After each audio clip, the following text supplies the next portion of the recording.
Баршаңызға сәлем. Бұл мен Бейсенбек Орынтай. Бүгін Photoshop сабағында жалпы қалай бетті еңдеуді, я болмаса қалай бетті тазарту керегін айтамын. Ең бірінші ескеретін жайт біздің портрет режимінде болу керек, яғни бетіміз жақындатылған болу керек. Алыстан түскен суреттердің өкінішке орай бетін өңдеу оңай болмайды, және әсіресе смартфонмен түсірілген суреттердің де бетін өңдеу қолайсыз. Әрине соңғы модельде жарайды, ол бөлек тема. Енді біз кәсіби фотоаппаратпен түсірілген, бірақ та бет өңделмеген бетті біз өңдейтін боламыз. Оның шешімі тез әрі оңай. Ең бірінші біз қара дақтардан құтылуымыз керек. Қара дақтардан құтылу үшін біз алдымен лупаны басып плюске келтіріп аламыз, я болмаса альтты басып мұндағы қозғалтқыш пернелер арқылы алыс жақындатып аламыз.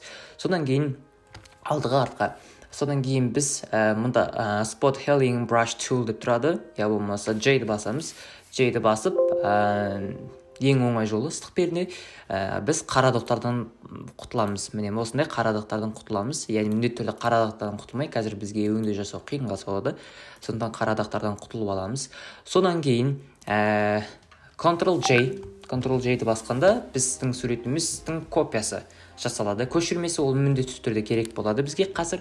Содан кейін біз жасалған көшірме мына жерде қабат түрінде көрсетіліп тұр сіздерге. Енді біз Ctrl-I-ды басамыз. Сол кезде суреттің түсі осындай түкейген еді. Қазір бұл өте қажет бізге. Сосын Vivid Light'ты басамыз. Сол кезде суретіміз осындай қалыпқа енеді. Сосын фильтр дегенге келеміз. Мұндағы жоғарыдағы менюдегі ары дегенге басып High Pass бізде мына жерде 24 деп тұр. Бізге шамамен 24, я болмаса 20 керек болады.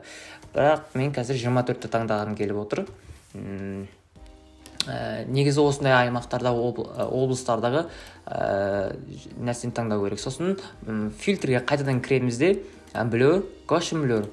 Gaussian Blur, я болмаса қалай айтсаңыз өзіңіз білесіз. Бұл жерде сіз 4 пикселге қоясыз. 4, я болмаса 3 пиксел болады. Мысалы бетіңіздің болашақтағы жоспарын көрсеңіз болады бұл арқылы. Сондықтан маған керегі қазір өзім үшін қолайлы ол 4 болып отыр. Енді ары қарай не болды? Ол бүкіл облысқа таралып кетті ғой. Не болып кетті дегенге сұрақ келетін болсақ, біз мына жерде Add Layer Mask, яғни біз қазір слойдың маскасын құрастыратын боламыз. Маскасын құрастырғанда қарасаңыздар, мына жерде ақ түс шықты. Кейбір адамдарда, фотошоптарда ол автоматты түрде қара түске айналады. Сол кезде біз Edit дегенді басамыз. Менюдағы Fill дегенді басып, мына жерде Use деген тұрады. Негізі мына жерде біз ақ болып тұрған еді. Қазір біз оны қара етеміз. Сол кезде мына жердегі маскадағы түс қара түске айналады, ал біздің бастапқы қалпымызға келеміз. Содан кейін лупаны басамыз. Лупаны басқан кейін жақындатып аламыз да, енді біз brush, яғни басқанда кистияға кіріп, ақ түсті таңдайтын боламыз. Ақ түсті таңдаймыз да, сосын өзіміздің кистиямызды міндетті түрде прозрачный етуіміз керек. Айналасын тура осындай болу керек, мынандай болмау керек. Содан кейін ақырындап облысын кішірейтемізді, ақырындап белгілеп шығамыз. Сол кезде біздің бетіміз ақырындап тазалана бастайды. Міндетті түрде ол мұқият жасалу керек. Шешімі тез болды ғой. Енді ары қарай істеуде ол оңай. Осылай тазартып шығамыз. Қазір ақырын тазартып шығамыз. Егер де сізге мынаның тазартып жатқан үлгісі ұнамай жататын болса, сіздің флоу, яғни қанықтық жағынан мәселелер пайда болуы мүмкін. Мен 49-ға қойдым, себебі бұл жерде көрсетілмейді, жаңағы байқалмайды. Мен 49-ға қойып, қазір қайттан өңдеймін. Міне мына жерде, мысалы мен мына жерінде қарадықтарын кетірген жоқпын, асығыстықпен.